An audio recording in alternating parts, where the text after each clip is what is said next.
다 함께 사도신경으로 우리의 신앙을 고백하겠습니다. 나는 전능하신 아버지 하나님 천지의 창조주를 믿습니다. 나는 그의 유일하신 아들 우리 주 예수 그리스도를 믿습니다.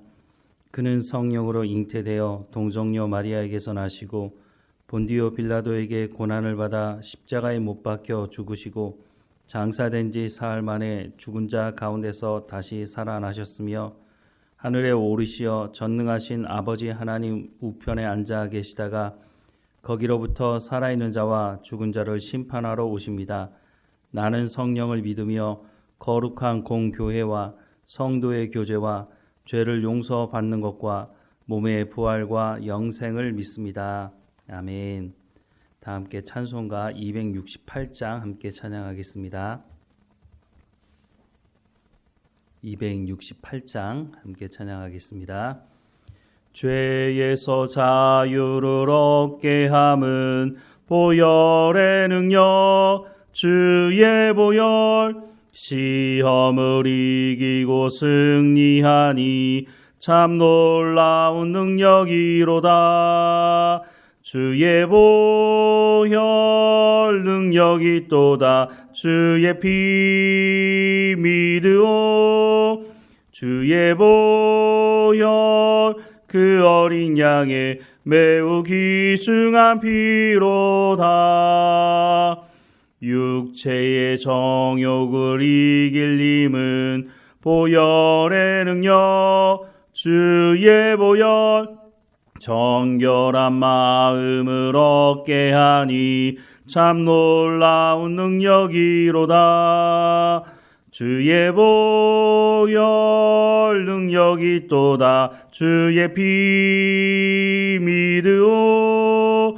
주의 보혈 그 어린 양의 매우 귀중한 피로다. 눈보다 더 희게 밝히는 것 보혈의 능력 주의 보혈 부정한 모든 것 밝히시니 참 놀라운 능력이로다. 주의 보혈 능력이 또다. 주의 피 믿으오. 주의 보혈 그 어린 양의 매우 귀중한 피로다. 구주의 복음을 전할 제목 보혈의 능력 주의 보혈 날마다 나에게 찬송 주니 참 놀라운 능력이로다. 주의 보혈 능력이 또다. 주의 피 믿으오. 주의 보혈 그 어린 양의 매우 귀중한 피로다. 아멘. 오늘 하나님께서 우리에게 주시는 말씀은 사도행전 11장 27절에서 30절까지 말씀입니다. 사도행전 11장 27절에서 30절까지 말씀 우리 함께 읽겠습니다. 그때 선지자들이 예루살렘에서 안디옥에 이르니 그 중에 아가보라 하는 한 사람이 일어나 성령으로 말하되 천하에 큰 흉년이 들리라 하더니 글라우디오 때에 그렇게 되니라. 제자들이 각각 그 힘대로 유대에 사는 형제들에게 부조를 보내기로 작정하고 이를 실행하여 바나바와 사울의 손으로 장로들에게 보내니라. 아멘. 오늘 말씀 27절 말씀을 다시 보면 그때 선지자들이 예루살렘에서 안디옥에 이르니라고 말씀을 하고 있습니다. 예루살렘에서 안디옥에 선지자들이 오게 되었는데 그 중에 28절 말씀에 보면 그 중에 아가보라 하는 한 사람이 일어나 성령으로 말하되 천하에 큰 흉년이 들리라 하더니 글라우디오 때에 그렇게 되니라 라고 말씀을 하고 있습니다. 얼마나 큰 흉년인지는 알 수 없지만 어쨌든 큰 흉년이 들었고 이것 때문에 유대에 사는 형제들, 즉 예루살렘 교회의 형제들이 어려움을 당하게 되었다라고 말씀을 하고 있습니다. 경제적인 어려움이겠죠. 그래서 어떻게 했느냐? 형제들에게 부조를 보내기로 작정했다라고 말씀을 하고 있습니다. 어디로? 안디옥 교회에서 예루살렘 교회를 돕기 위해서 헌금을 해서 보내었는데 30절 말씀에 보면 이를 실행하여 바나바와 사울의 손으로 장로들에게 보내니라 라고 말씀을 하고 있습니다. 이 말씀을 왜 성경에서 기록을 하고 있을까요? 이 이후에 이 말씀은 사도 바울의 사역에 있어서 중요한 사역으로 자리를 잡게 됩니다. 도대체 이게 뭐 그렇게 중요할 건가? 어려운 형제를 돕는 것, 예수님도 말씀하신 것이고 구제하는 것, 오늘 교회들도 행하는 것 아닙니까? 그런데 이게 뭐 그렇게 중요하다고 이렇게 성경의 말씀까지 기록을 하고 있을까? 하는 생각을 하지만 다시 한번 되돌아보면 27절 말씀에 그때 선지자들이 예루살렘에서 안디옥에 이르러서 그 중에 아가보라는 한 사람이 예언을 하게 되었다라고 말씀을 하고 있습니다. 이 사람들이 어디서 왔다고요? 예루살렘에서 왔다고 말씀하고 있습니다. 그럼 예루살렘에 있을 때 이 부분에 대해서 말씀을 전하면 되지 왜 굳이 안디옥에 와서 하나님은 말씀을 전하게 하셨을까 하는 생각을 해보게 됩니다. 그리고 안디옥 교회가 바로 예루살렘 교회를 돕게 되었다라고 말씀을 하고 있는 거죠. 어떻게 보면 안디옥 교회보다 예루살렘 교회가 훨씬 더 세력이 있는 교회로 보일 수 있습니다. 사도 베드로가 설교할 때 한 번에 3,000명 죽게 돌아오고 그 이후에도 보면 5,000명이 죽게 돌아오는 일도 있었고 그 이후로도 많은 사람들이 죽게 돌아왔던 것을 보게 됩니다. 숫자적으로 보자면 예루살렘 교회가 경제적으로도 자립할 수 있는 교회가 되지 않았을까 하는 생각을 할 수가 있겠죠. 그런데 예루살렘 그때 상황이 어땠습니까? 예수 믿는 사람들을 잡아 죽이려고 하는 사람들이 기세가 등등하지 않았습니까? 우리가 잘 알지만 사울은 제사장들에게 예수 믿는 사람들을 잡아들이는 공적인 일까지 행하지 않았습니까?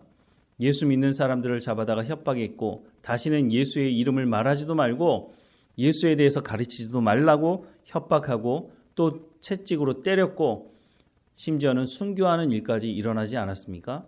그런 상황에서 이 사람들이 경제적인 활동을 한다고 하는 것이 쉽지 않았던 것입니다. 예수님을 잡아 죽였던 기득권을 가지고 있던 사람들 입장에서는 예수 믿는 사람들이 늘어나니까 긴장하게 됐고 어떻게 하면 이 사람들을 가로막을까 생각하다가 경제적인 압박을 가하게 한 것입니다. 장사하는 집이 있을 수도 있겠죠. 그런데 예수 믿는 사람들이 장사하면 그 집에 사람들이 못 가도록 하는 것이죠.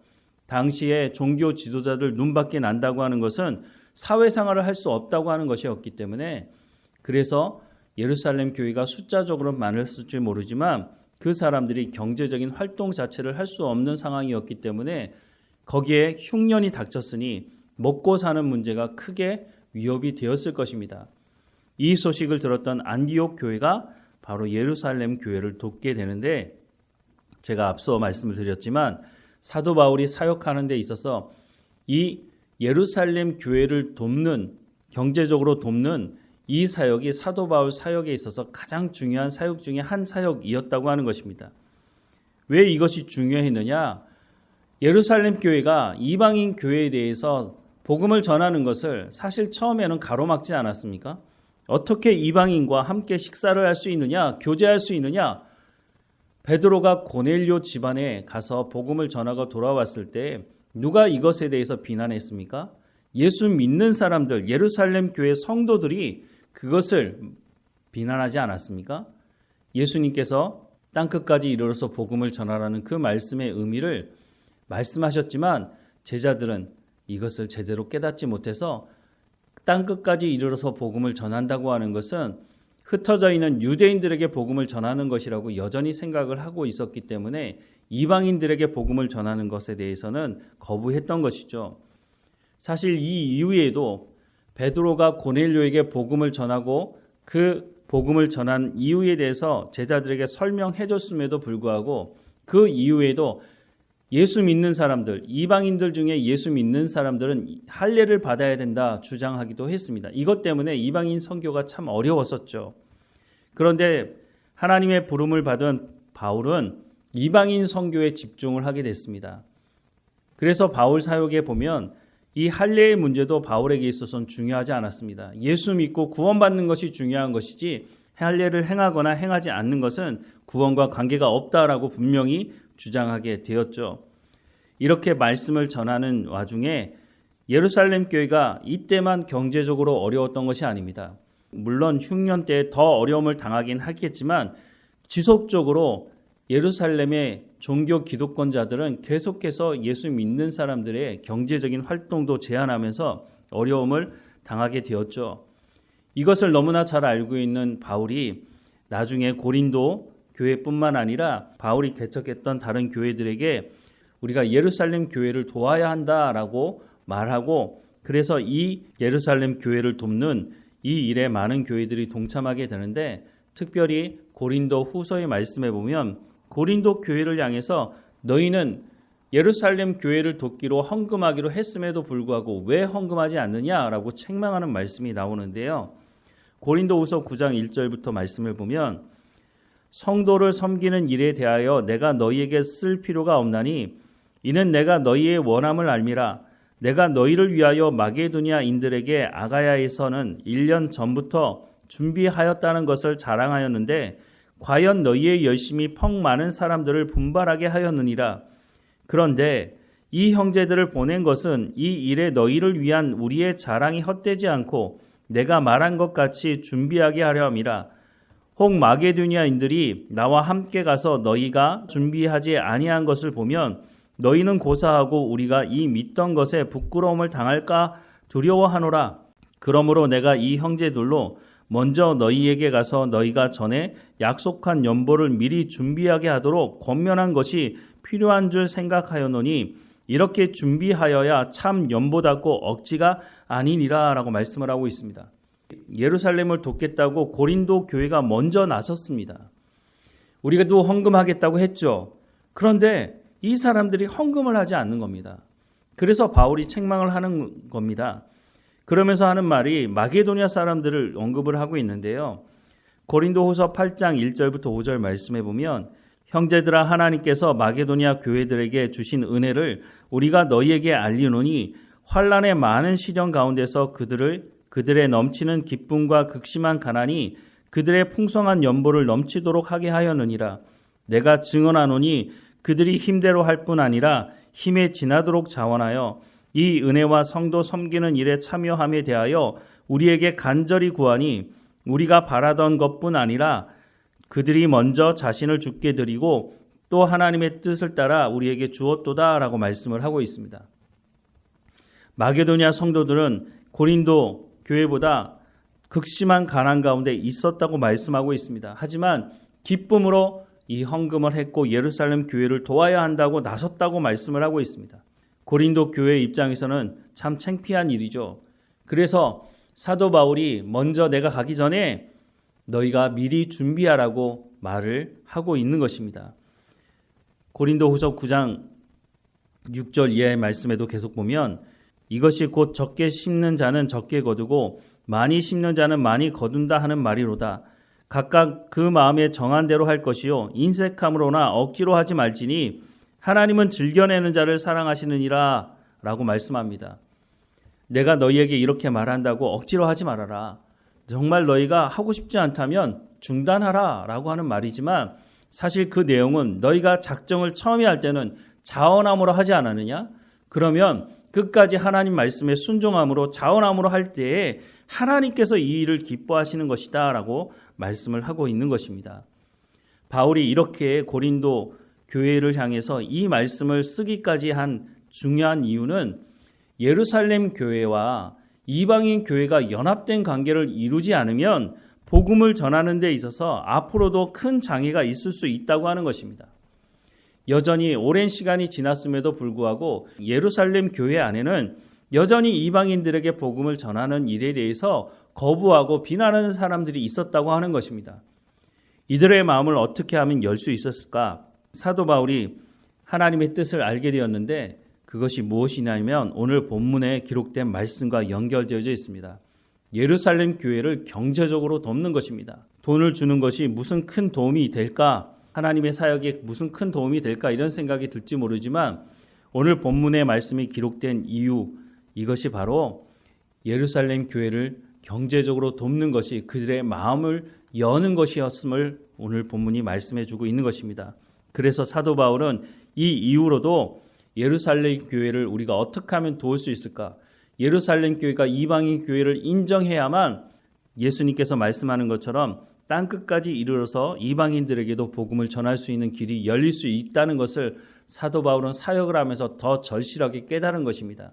그래서 자기가 개척한 교회들에게 예루살렘 교회의 경제적인 어려움을 우리가 한 형제로서 도와야 한다라고 말하고 있는 것입니다. 예수님께서 십자가에 못 박혀 죽으신 이유가 뭡니까? 하나님과 우리의 관계가 깨졌는데 연합된 관계를 위해서 십자가에 못 박혀 죽으신 것 아닙니까? 하나님과 우리의 관계가 연합된 관계일 뿐만 아니라 형제와 형제 사이의 연합도 위해서 예수님께서 십자가에 못 박혀 죽으신 것입니다.